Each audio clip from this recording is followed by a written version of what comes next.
Okay. So let me just get my questions. Okay. So I know who you are because you were the one who forgot the question. Is that right? yeah, I forgot my question. Okay. Okay, so did you ever feel like you reconnected with your parents after you were reunited? Can you just, I'm in my car, so if you could speak up a little Okay. clearer, Did that's you better. did you ever feel like you reconnected with your parents afterwards? Then I went with my parents. Reconnected? I still didn't hear that word. Reach what? Like you reconnected, like you guys like had a relationship again? Well, we did. Yeah, we did. But it really wasn't like, I mean, I thought that's the way it was with everyone until I had my own children and saw that there was a different connection. Because we were separated for 3 years. Mm-hmm. So probably felt abandoned, and I don't know, but it was not the same. Okay, and then when your family moved back to your town, did you have friendships and relationships with people that had also survived? Not really, because a lot of my little friends were all murdered. The ones that I associated with, because they just weren't there, except I think with two families, the children that, because our parents had been friends before the war and they also survived. So I think it was just two families Okay. of children, that I reconnected with at that time. And like after the war, were Jews still treated differently? I don't really know, but I don't think so in the Netherlands. See, the only problem, and it not only happened in the Second World War, but it also happens now, where people leave a country because they don't feel safe and they just pack up everything and leave, and then years later something happens that they can come back, and then they discover someone else lives in their house, and saying, no, it's mine, you abandoned it.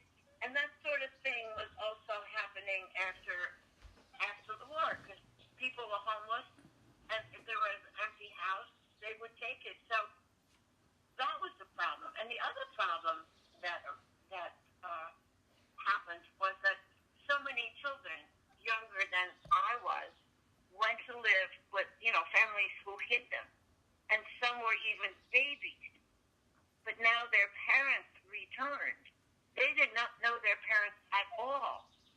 And they did not want to go home with these strange people, nor did the people who had been caring for them for the last 2 or 3 years want to give them up because they considered them their children. So that was a big, big mess after the war.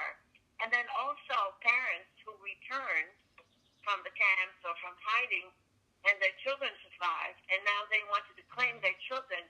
They had to prove that they could afford to have their children back. Remember, we had nothing.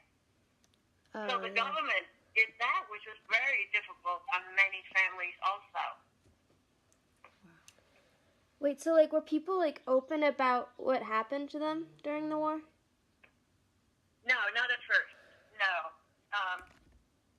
People came back and they were so traumatized by what they had experienced, whether they were in the camp or hidden, that nobody talked about it. It took many years. And even with the hidden children, it wasn't until the 1980s when they formed an organization for hidden children that we all started to talk about it. Oh, and so the letter on 60 Minutes that made you want to speak out, did you feel like you were Yes. sort of, you had to speak out about it after seeing that? Like you were forced into that? Yeah, because, I've lived through it, and then to read something by someone to say that never happened, I had to speak out. And in 1980s, not many people just started to talk about it. Because so many of the older generation talk about it at all. So now it was really up to us, the children, the hidden children, to speak about it. And that's when I felt I had to speak about it. Oh, wait, what? Maud, what year was that? Do you remember? Pardon? What year was that? 1981. Now remember, I have been in this country since 1950. I've been here 30 years. Oh, And yeah. never said much about. Well, I think what helped also is I learned to speak English basically. Dropped out. Call her back. Is this still recording? Put her on speaker. So I don't know what happened. All of a sudden you're gone. Yeah, all of a sudden the call just ended. Sorry about that. So, do people tend to not value your story as much as people that might have gone through like a concentration camp, or like You anything know, like that? it was very interesting because for a while, people who had been in the concentration camp now started to hear our stories of being hidden, and they said, "You're not survivors. You did not have it that bad." Oh. All of a sudden, a comparison was being made, and it eventually went away. But it was that they just felt we were so lucky, and they were not realizing what all these children went through. Did this make you angry that they were doing that? No. It just made me want to talk more to make people understand the difference. Because every Holocaust survivor has a different story of what happened to them. Yeah. And when was the first time that you went back to the Netherlands after you came to the U.S.? And what did that feel like? What was the first time I did what after I came to the U.S.? Oh, what was the first time that you went back to the Netherlands after you came to the U.S.? Yeah, I came in 1950. I graduated from high school in 1954. And in 1950, I worked for Pan American World Airways. Mm-hmm. And after a year, you could go for only 10% of the fare, go back, fly somewhere.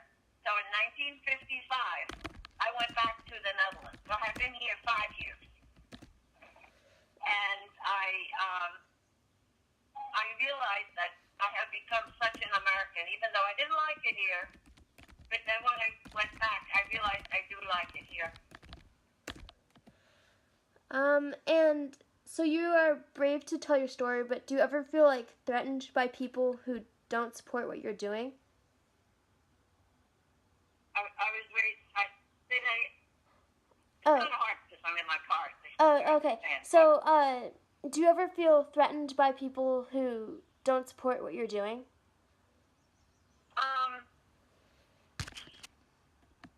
Not directly, indirectly, yes.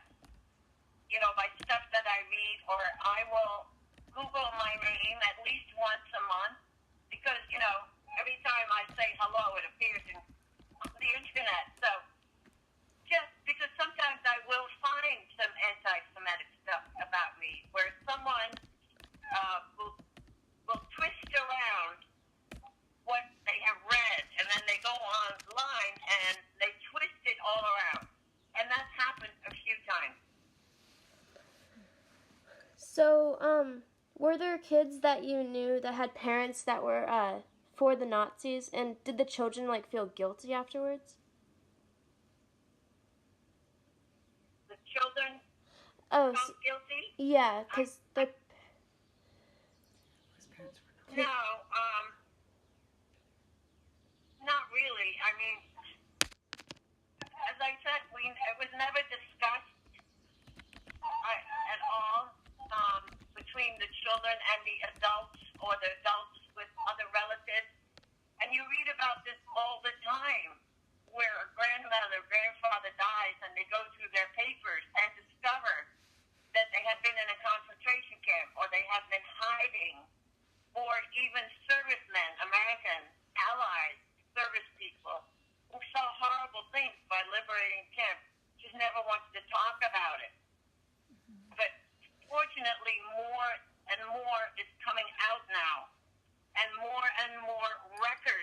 being found. So now it's much more open. Yeah. So I know you felt proud of like your yellow star when you were little. But did it make? Yeah, well, well, think back when you were sick and you could have something that all the older people had too. That was great. Yeah. And my little sister didn't have to have. She was not supposed to have one, so I was the big sister. Did it make other children like stay away from you, or like not want to be near you? Oh yeah, right. Yes. All of a sudden, my mother told me that once we had stars on, the children in the neighborhood, their parents said, "I don't want you to be seen playing with these Jewish children." People I've been playing with. Now all of a sudden, they didn't want to be associated with us.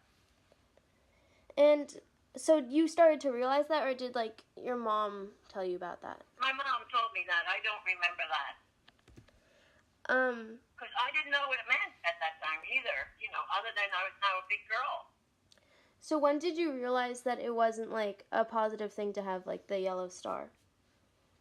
The very first night when we arrived on that farm and they told us why we were there. But it was still hard to understand because I'm only 6.5 years old. Yeah. And they had to tell me that. Yeah. So those are all of the questions I had. Thank you so much. Okay. Oh, you're very welcome, honey. Let me know how you had a grade on this. Pardon? Are you graded on this? Is this a report you're doing? Yeah, I'm doing a blog on this. Oh, okay. And you get an A. Tell me about an A for me. Okay, thank you, Maud. Oh, you're so welcome, honey. You take care. Okay, bye.